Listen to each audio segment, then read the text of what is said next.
నమస్కారం, వార్తలకు స్వాగతం. ముందుగా ముఖ్యాంశాలు. మీ ఓటు వేసి మరోసారి నరేంద్ర మోడీని ప్రధాని చేయండి. నిజామాబాద్ భారీ బహిరంగ సభలో కేంద్ర మంత్రి అమిత్ షా. గద్వేల్లో కాంగ్రెస్ భారీ బహిరంగ సభ. ఇరు పార్టీలపై మండిపడ్డ సీఎం రేవంత్ రెడ్డి. ఎన్నికల సందర్భంగా మాజీ ముఖ్యమంత్రి Chandrababu Naidu road show. CM Jagan పై విమర్శలు.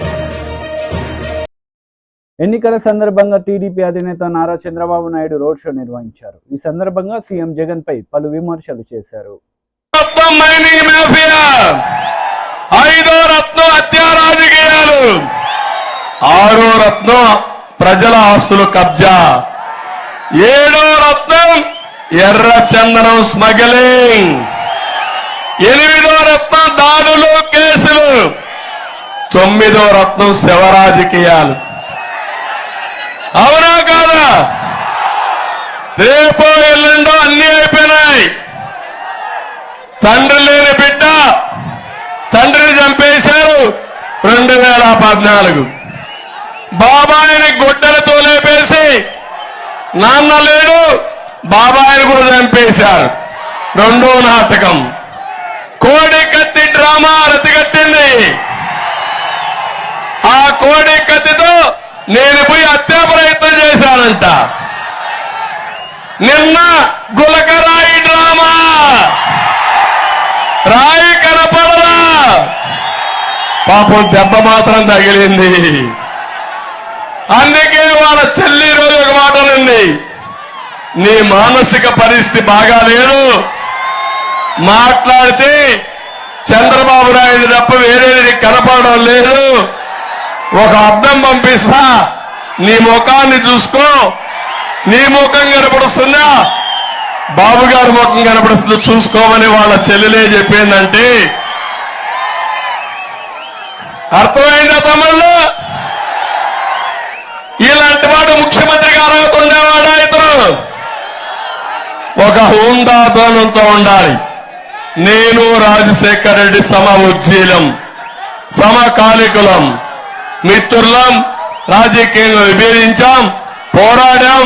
కానీ వ్యక్తిగత పోరాటం కాదు, ఒక రాజకీయ పోరాటం. అలాంటి వాడు నన్ను సవాలు ఎదురుతాడు. నీ రాజకీయ అనుభవం ఎంత, నీ వయస్సు ఎంత, నీ ఇంగిత జ్ఞానం ఏంటి? మీరు ఇవన్నీ గుర్తుపెట్టుకోవాల్సిన అవసరం ఉంది. ఈరోజు ఫ్రస్ట్రేషన్ వచ్చింది. 30 ఏళ్లు సీఎంగా ఉండిపోతామనుకున్నారు, ఇప్పుడు ఓడిపోవడం ఖాయమైపోయింది. చేసే పాపాలకు శిక్ష పడే పరిస్థితి వచ్చింది. అదే ప్రజా కోర్టులో అవునా కదా? ఇప్పుడు అంటున్నాడు, నేను వస్తే సంక్షేమ కార్యక్రమాలన్నీ తీసేస్తానంట. తీసేస్తానా తమ్ముళ్ళు? నువ్వు అప్పులు చేస్తున్నావు, దోపిడీ చేస్తున్నావు. నేను నీతి నిజాయితీగా పరిపాలించా, అప్పులు చెయ్యను, సంపద సృష్టిస్తా, ఆదాయం పెంచుతా, పెంచిన ఆదాయం మా పేదవాళ్లకు పంచుతా. నువ్వు ఇచ్చిన దానికంటే ఎక్కువ ఇస్తా.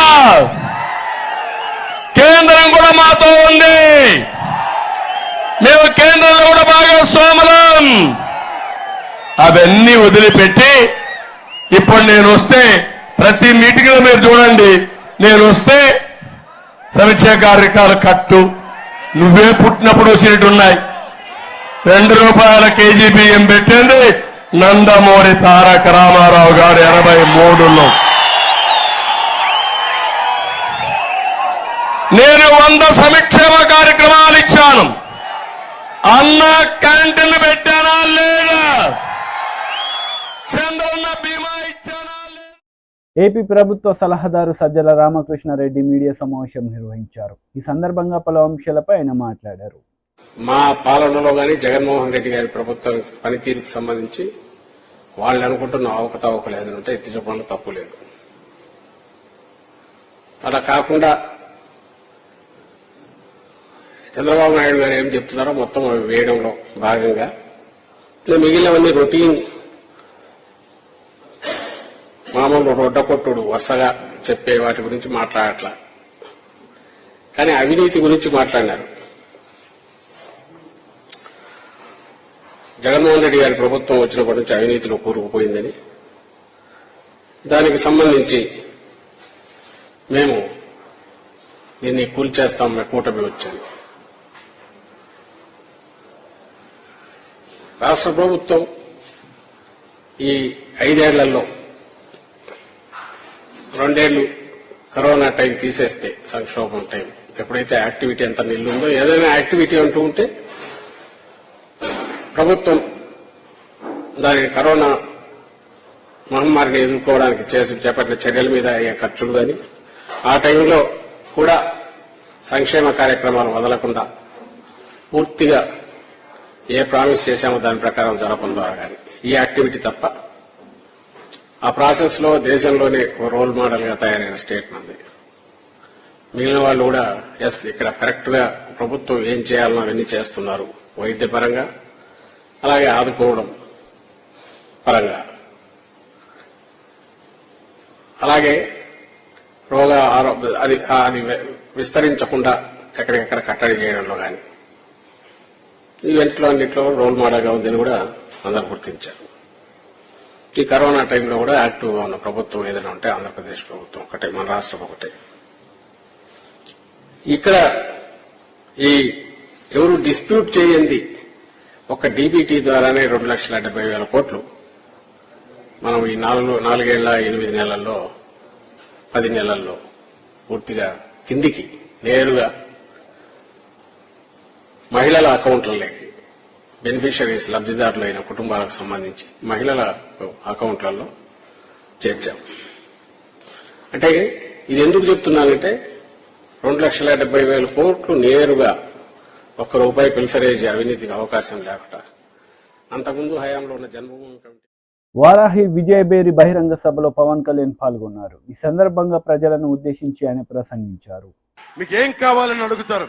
మొట్టమొదటిసారిగా కూటమి ప్రభుత్వం రాగానే మనకు కావాల్సింది కుల గణాంకాలతో పాటు ప్రతిభా గణాంకాలు కావాలి. సమర్థత, అభిరుచి, నీకేం కావాలని ఉంది.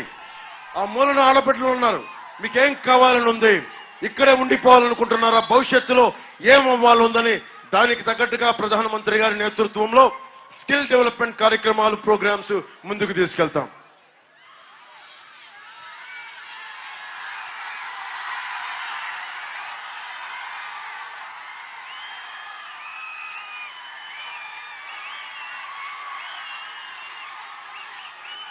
అలాగే ఇక్కడ జగన్ కి ముఖ్యంగా దాడిశెట్టి రాజా గారికి అనుకొని కూర్చొని వైసీపీ మద్దతుదారులందరికీ చెప్తున్నాను, నేను వాళ్ళు ల్యాండ్ గ్రాబింగ్ యాక్ట్ ను కొత్తది పట్టుకొచ్చారు. మేము ఊరికి దాన్ని ముసాయిదా అని చెప్పి ఈ రోజున కేవలం మనకు అభిప్రాయం తీసుకుంటున్నామని చెప్పి మనకి ల్యాండ్ యాక్ట్ ని కాస్త ల్యాండ్ టైటిలింగ్ యాక్ట్ ని కాస్త ఈ రోజున ల్యాండ్ గ్రాబింగ్ యాక్ట్ 25,000 కోట్లు మన పక్కనున్న వైజాగ్ లో దాదాపు సర్క్యూట్ హౌస్ సహా 25,000 కోట్ల రూపాయలని తాకట్టు పెట్టాడు. అలాంటి వ్యక్తి సొంత చెల్లికి ఆస్తులు పాస్తులు ఇవ్వలేదు, తల్లికి మర్యాద ఇవ్వడం, 30,000 మంది ఆడబిడ్డలు వెళ్ళిపోతే మాట్లాడడం. అలాంటి వ్యక్తి మాటలు మనం ఎలా నమ్ముతాం? 450 కోట్ల రూపాయలు భవన నిర్మాణ కార్మికుల సంక్షేమ నిధి నుంచి తీసుకున్నాడు. 1,300 కోట్ల రూపాయలు రంగులు మార్చడానికి, మనకి వైసీపీ రంగులు మార్చడానికి ప్రభుత్వ భవనాలకి తీయడానికి 1,000 కోట్లు. కానీ ఫీజు రీయింబర్స్మెంట్ కి డబ్బులు లేవు, కూర్చోబెట్టి భవన నిర్మాణ కార్మికులకు డబ్బులు లేవు. మరి ఇలాంటి వ్యక్తి చేతులు మీ ఆస్తి పాస్తులు పెడితే జగన్ మావాడు మనవాడు, లేదంటే దాడిశెట్టి రాజా మావాడు అనుకొని మీరు ఓట్లేస్తే మీ ఆస్తులు పాస్తులు అన్ని గాల్లో దీపం పెట్టినట్టే. ఇన్ని ఆస్తులు తాకట్టు పెట్టినాడు, రేపొద్దున భవిష్యత్తులో మీ ఆస్తులు తాకట్టు పెట్టడానికి గ్యారెంటీ ఏంటి? జీవో ఇష్యూ చేయలేదని చెప్తా ఉన్నాడు, అభిప్రాయ సేకరణ అంటున్నాడు, ఒకవైపు జీవోను కూడా ఇష్యూ చేశాడు. సో దీన్ని దృష్టిలో పెట్టుకొని నేను మీకు మర్యాదగా జాగ్రత్తగా ఆలోచించండి ఒకసారి. ఇది ప్రభుత్వానికి మీరు ముఖ్యంగా వైసీపీ మద్దతుదారులు చెప్తా ఉన్నాం, మీరు ఆలోచించుకొని ఓటేయండి. ప్రభుత్వం ఎలాగో మారిపోతుంది, కానీ వైసీపీ మద్దతుదారులు మీరు ఆలోచించుకోండి. భవిష్యత్తు మీది, ఆస్తిపాస్తులు మీవి మావి కావు. మేము రాగానే మనకి ల్యాండ్ గ్రాబింగ్ యాక్ట్ రద్దు చేసే బాధ్యత కూటమి ప్రభుత్వం తీసుకుంటుంది. గద్వేల్లో కాంగ్రెస్ పబ్లిక్ మీటింగ్ లో సీఎం రేవంత్ రెడ్డి పాల్గొన్నారు. ఈ సందర్భంగా ఆయన మాట్లాడారు. కర్రు గాల్చి వాత పెట్టాల్సిందే కదా, అవునా అవునా? మల్లు రవిని 1,00,000 ఓట్లతోని గెలిపించాలి. నేను 1,00,000 అంటే మీరు పక్కా అనాలి. ఓకే ఓకే, 1,00,000 1,00,000 1,00,000 1,00,000 1,00,000 1,00,000 1,00,000 1,00,000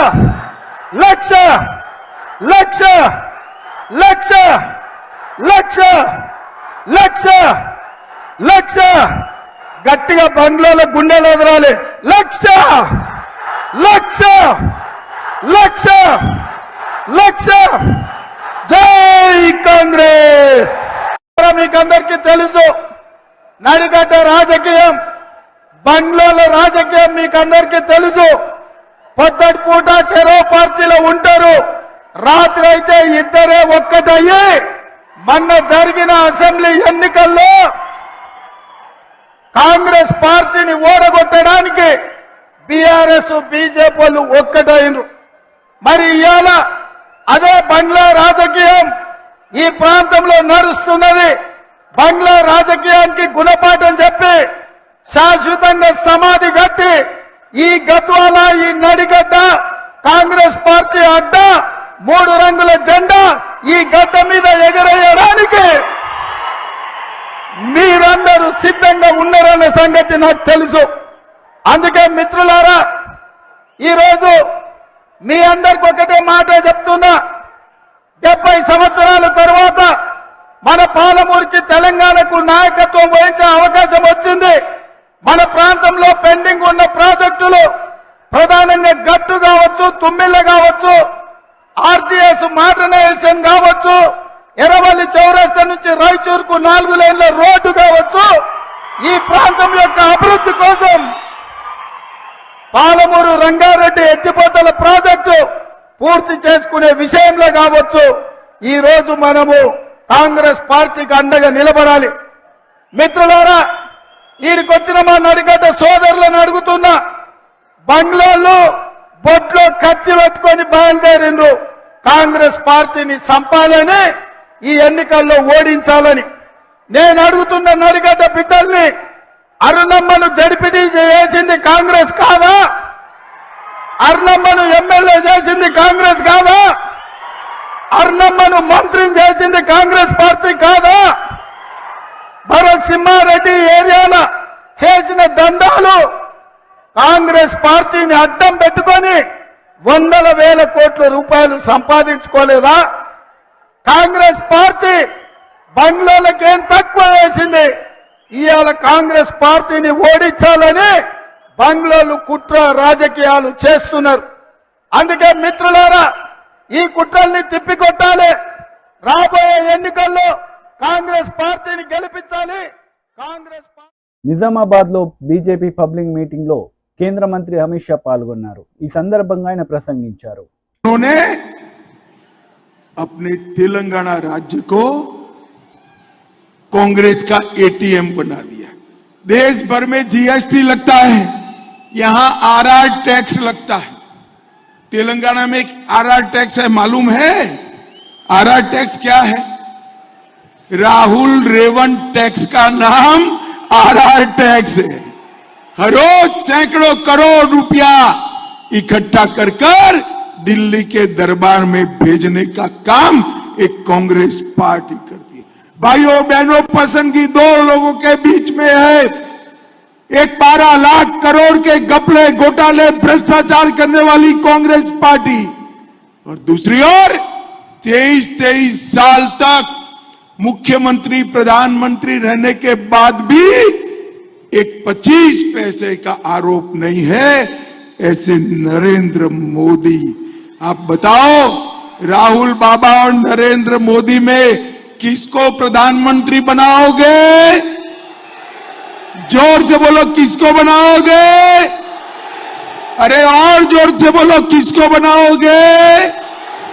अगर नरेंद्र मोदी को बनाना है तो अरविंद भाई के नाम के सामने कमल का निशान है, उस पर बटन दबाना है। दबाएंगे क्या भाई? देखो, बटन तो दबाना, परंतु इतनी जोर से दबाना कि बटन यहां तेलंगाना में दबे और करंट इटाली में जाकर लगे।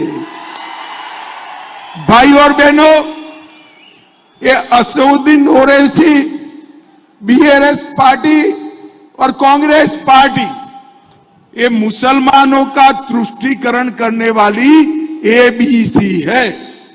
ए से मतलब है असदुद्दीन ओवैसी, बी से मतलब है बीआरएस, सी से मतलब है कांग्रेस पार्टी। ये तीनों लोग इकट्ठा होकर मुस्लिम तुष्टीकरण में डूबे रहते हैं।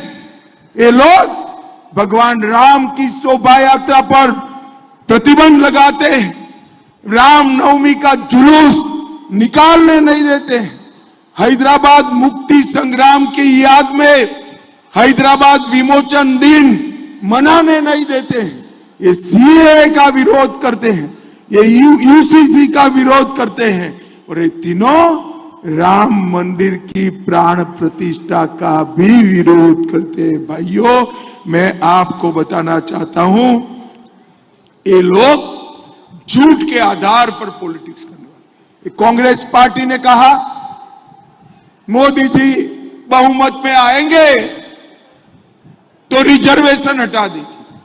अरे भाई, अक्कल कहां घास चरने गई है? मोदी जी के पास 10 साल से पूर्ण बहुमत है। कितने साल से है भाई? जोर से बोलो, कितने साल से? मोदी जी ने पूर्ण बहुमत का उपयोग रिजर्वेशन हटाने में नहीं किया, आरक्षण हटाने में नहीं किया, बहुमत का उपयोग धारा 370 हटाने में किया, बहुमत का उपयोग ट्रिपल तलाक समाप्त करने में किया, बहुमत का उपयोग राम मंदिर बनाने में किया, बहुमत का उपयोग पीएफआई को खत्म करने में किया। भाई और बहनों, मेरे वीडियो से छेड़खानी कर फेक वीडियो बनाए और भ्रांति फैलाना चाहते हैं। रेवंत रेड्डी, ये अच्छा नहीं लगता है। फिर कहते हो कि दिल्ली पुलिस मेरे पीछे पड़ी है। भाई, फेक वीडियो बनाओगे तो और क्या होगा? एक केसीआर मोदी जी से हिसाब मांगते हैं, तेलंगाना का कितना टैक्स हुआ, हमें हिसाब दीजिए।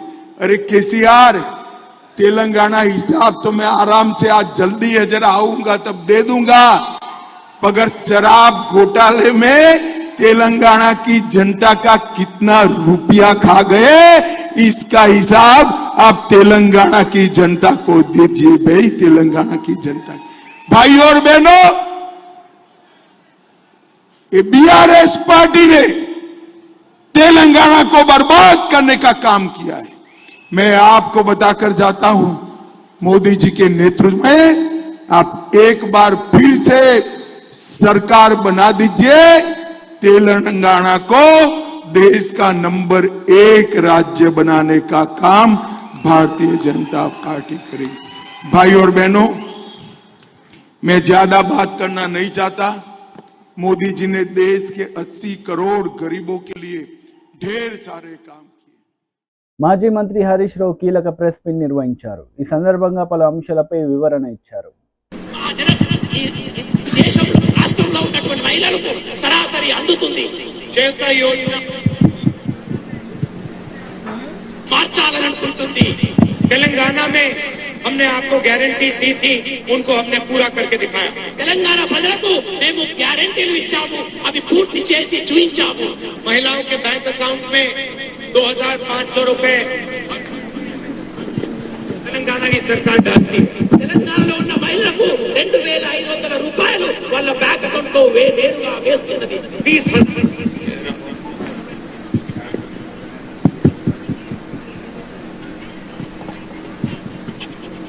20,000 महिलाओं के बैंक अकाउंट में 2500 रुपए हर महीने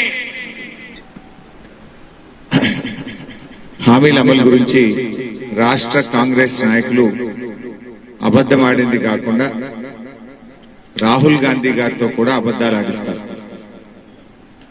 ఇది చాలా తీవ్రమైనటువంటి విషయం. కాంగ్రెస్ పార్టీ ఇచ్చిన హామీలన్నీ కూడా తెలంగాణలో అమలు చేస్తున్నామని ఈ రోజు ఆదిలాబాద్ సభలో రాహుల్ గాంధీ గారు చెప్పిన విషయాన్ని నేను తీవ్రంగా ఖండిస్తా ఉన్నాను. ఏ హామీలు అమలు చేశారో, ఏ హామీలు అమలు చేయలేదో శ్వేతపత్రాన్ని విడుదల చేయాలని చెప్పి కూడా డిమాండ్ చేస్తా ఉన్నాను. రేవంత్ రెడ్డి గారే అబద్దాలకు బ్రాండ్ అంబాసిడర్ అంటే రాహుల్ గాంధీ గారు అంతకంటే అబద్దాల కోరని ఇవాళ నిర్మల్ సభలో రుజువైంది. ఆయన రాహుల్ గాంధీ కాదు, రాంగ్ గాంధీ. ఆయన రాహుల్ గాంధీ కాదు, రాంగ్ గాంధీ అని నిరూపించుకున్నారు. 6 గ్యారంటీలు మొత్తం అమలు చేశామని రాహుల్ గాంధీ గారు మాట్లాడుతూ ఉంటే రేవంత్ రెడ్డి గారేమో వేదిక మీద చప్పట్లు కొడతా ఉన్నారు. నిజంగా 6 గ్యారంటీలు అమలైనాయా? ఇవాళ రాహుల్ గాంధీ గారు నిర్మల్ సభలో మాట్లాడుతూ మహిళల అకౌంట్ లో 2,500 రూపాయలు ప్రతి నెల వేస్తున్నామని చెప్పి ఆయన సభలో చెప్పారు. అంటే అసలు వేయని డబ్బులు వేస్తున్నట్టు రాహుల్ గాంధీ గారు చెప్పడం అంటే ఈ రాష్ట్ర మహిళల్ని అవమానపరచడం, ఈ రాష్ట్ర ప్రజల్ని తప్పుదో పట్టించడం, రాష్ట్రంలో ఏం జరుగుతుందో కనీస అవగాహన లేకుండా రాహుల్ గాంధీ గారు మాట్లాడడం అంటే 140 ఏండ్ల చరిత్ర కలిగిన కాంగ్రెస్ పార్టీ ఎంత భావదరిద్రంగా ఉందో మనకు అర్థమవుతా ఉంది. ఈ రోజు రాహుల్ గాంధీ గారి వీడియో మీకు చూపిస్తాను. రాహుల్ గాంధీ గారు నిర్మల్ సభలో ఇవాళ మాట్లాడుతూ మేము ప్రజలకు హామీ ఇచ్చిన 6 గ్యారంటీలు అమలవుతున్నాయి అంటున్నాడు ఆయన. అది మొదటి అబద్ధం. రెండవ అబద్ధం ఆయన గారు అంటున్నాడు మహిళల అకౌంట్ లో నెలకు 2,500 రూపాయలు జమ చేస్తున్నాం, సంవత్సరానికి 30,000 రూపాయలు మహిళల అకౌంట్ లో ఇస్తున్నామని చెప్పారు. మరి నిజంగా ఈ రాష్ట్రంలో మహిళల అకౌంట్ లో 2,500 ఏ ఒక్క మహిళ కన్నా జమ అయినాయా? సంవత్సరానికి 30,000 వస్తున్నాయా? మరి ఇది స్క్రిప్ట్ రైటర్ తప్ప ఇద్దరు కలిసే ఈ రాష్ట్ర ప్రజల్ని తప్పుదో పట్టిస్తున్నారు. రాహుల్ గాంధీ గారికి రాసిచ్చింది ఎవరు? ఈ రాష్ట్ర ప్రజల్ని తప్పుదో పట్టిస్తున్నది ఎవరు? లేదు, రాహుల్ గాంధీ గారు కూడా ఆయన గారు తప్పు చెప్పాలి. ఇద్దరం కలిసి రేవంత్ రెడ్డి, రాహుల్ గాంధీ ఇద్దరు తోడు. టీడీపీ జాతీయ అధికార ప్రతినిధి కొమ్మారెడ్డి పట్టాభిరావు మీడియా సమావేశం నిర్వహించారు. ఈ సందర్భంగా పలు అంశాలపై ఆయన మాట్లాడారు. సార్, కాంగ్రెస్ పార్టీ నుంచి ఒక ఫిర్యాదు రాగానే మీరు సిఐడి ఎంక్వైరీ చేశారు. సరే, అది మేము చట్టపరంగా దాన్ని ఎట్లా డీల్ చేయాలో మేము చేస్తాం. మేము దానికేమి భయపడట్లేదు. లేదంటే మీరు తీసుకున్నటువంటి చర్యను మేమేం ప్రశ్నించట్లా. కానీ రెండవ పక్కన ఇవాళ పెన్షన్ల విషయంగా మీరిచ్చినటువంటి ఆదేశాలను కూడా తొంగలో దొక్కుతూ ఎలక్షన్ కమిషన్ ఏమైనా ఆదేశాలు ఇచ్చింది? ఇంటింటికి వెళ్లి పెన్షన్ ఇవ్వద్దని చెప్పిందా ఎలక్షన్ కమిషన్? ఇంటింటికి వెళ్లి పెన్షన్ ఇవ్వద్దని ఎలక్షన్ కమిషన్ ఎక్కడైనా చెప్పిందా? మీరు ఇచ్చినటువంటి సర్క్యులర్లో ఎక్కడైనా డోర్ టు డోర్ పెన్షన్స్ ఇవ్వద్దని ఎక్కడైనా ఉందా? పెన్షనర్స్ ఎవరు ఇబ్బంది పడకుండా సజావుగా ప్రక్రియని కొనసాగించండి. కేవలం వాలంటీర్స్ మాత్రమే మీరు పక్కన పెట్టండి. ఆల్టర్నేటివ్ అరేంజ్మెంట్స్ చూసుకోండి అని మీరు ఇచ్చారు కదా, ఎలక్షన్ కమిషన్ ఇచ్చింది కదా. మేము అదే కదా మేము ప్రశ్నిస్తూ ఉన్నాం. దాన్నే కదా మేము గట్టిగా నిలదీస్తూ ఉన్నాం. ఇవాళ ఎలక్షన్ కమిషన్ అంత స్పష్టంగా ఆదేశాలు ఇచ్చినా కూడా ఇక్కడ ఉన్నటువంటి చీఫ్ సెక్రటరీ జవహర్ రెడ్డి గాని, వైసీపీకి కొమ్ముగాసినటువంటి కొంతమంది అధికారులు చేస్తున్నటువంటి దురాఘాతాల వల్ల వృద్ధులు అకారణంగా ప్రాణాలు పోగొట్టుకుంటున్నారు. ఇదే కదా మేము చెప్తున్నది. కానీ ఇవాళ వైఎస్ఆర్ కాంగ్రెస్ పార్టీ వాళ్ళు ఫోన్ కాల్స్, రికార్డెడ్ మెసేజ్లు, రకరకాలుగా మా పైన దుష్ప్రచారం, మేమేదో అడ్డుకున్నట్టు, ఏదో పెన్షన్లకు అడ్డుపడుతున్నట్టు రకరకాలుగా మా పైన దుష్ప్రచారం చేస్తూ ప్రజలకి రకరకాలుగా వాయిస్ మెసేజ్లు, రికార్డింగ్లు అవి ఇవి పంపిస్తుంటే మరి దానిపైన సిఐడి కేసు పెట్టదా సార్? మేము చేశాంగా ఫిర్యాదు దానిపైన కూడా. దానిపైన మరి మీరు సిఐడి ఎంక్వైరీ ఆదేశించారా సిఇఓ గారు? దయచేసి please take action sir, please kindly take action. When one political we are telling the truth. మేము నిజాలు చెప్తుంటే మా పైన సిఐడి కేసులు, ఒక పక్కన మీరిచ్చినటువంటి ఆదేశాలని తొంగలో తొక్కి, it is an order, it is a direction given by the honourable election commission. మీరిచ్చినటువంటి ఆదేశాలను తొంగలో తొక్కి ఒక చీఫ్ సెక్రటరీ ఇష్టానుసారం వ్యవహరిస్తూ ఇవాళ వృద్ధులు ప్రాణాలు పోగొట్టుకుంటూ ఉంటే దాన్ని మేము ప్రశ్నిస్తూ ఉంటే మా పైన విష ప్రచారం చేస్తున్నటువంటి వైఎస్ఆర్ కాంగ్రెస్ పార్టీ మరి వాళ్ళని ఏ రకంగా కట్టడి చేయాలి సార్? మరి వాళ్ళపైన ఎంక్వైరీలు ఉండవా? మీరిచ్చినటువంటి ఆదేశాలని తొంగలో దొక్కుతున్నటువంటి ఒక అధికార పార్టీ ప్రభుత్వం, వాళ్ళు మా పైన చేసినటువంటి దుష్ప్రచారం, దానిపైన ఎటువంటి చర్యలు ఉంటాయి? సిఇఓ గారు, we are requesting you, what is the action that is being initiated? Is action not required on such kind of false propaganda? We are telling the truth. Our leader Nara Chandrababu Naidu garu is conveying the truth to the people of Andhra Pradesh. ఎన్నికలప్పుడు నిజాలు చెప్పేటటువంటి హక్కు మాకు లేదా? నిజాలు తెలియజేసే అవకాశం మాకు లేదా? నారా లోకేష్ గారు కానీ నారా చంద్రబాబు నాయుడు గారు కానీ ఉన్న వాస్తవాలు తెలియజేస్తా ఉంటే వాళ్ళేదో ఒక కంప్లైంట్ ఇచ్చారని సరే సిఐడి ఎంక్వైరీ సార్, దానివల్ల మాకేమీ పెద్ద ఇబ్బంది ఏం లేదు. ఎందుకంటే truth will always remain the truth and we are not questioning your action also. I'm saying this once again, we are not questioning the election commission. We are only requesting you to take action on the false propaganda that is being carried out by the YSR Congress party. YSRCP చేస్తున్నటువంటి దుష్ప్రచారం పైన దయచేసి చర్యలు తీసుకోండి. వార్తలు ముగించే ముందు ముఖ్యాంశాలు మరోసారి. మీ ఓటు వేసి మరోసారి నరేంద్ర మోడీని ప్రధాని చేయండి. నిజామాబాద్ భారీ బహిరంగ సభలో కేంద్ర మంత్రి అమిత్ షా. గద్వేల్లో కాంగ్రెస్ భారీ బహిరంగ సభ, ఇరు పార్టీలపై మండిపడ్డ సీఎం రేవంత్ రెడ్డి. ఎన్నికల సందర్భంగా మాజీ ముఖ్యమంత్రి Chandrababu Naidu road show, CM Jagan పై విమర్శలు. ఈ వార్తలు ఇంతటితో సమాప్తం. తిరిగి ప్రసారమయ్యే వార్తల్లో మళ్ళీ కలుద్దాం. అంతవరకు సెలవు. నమస్తే.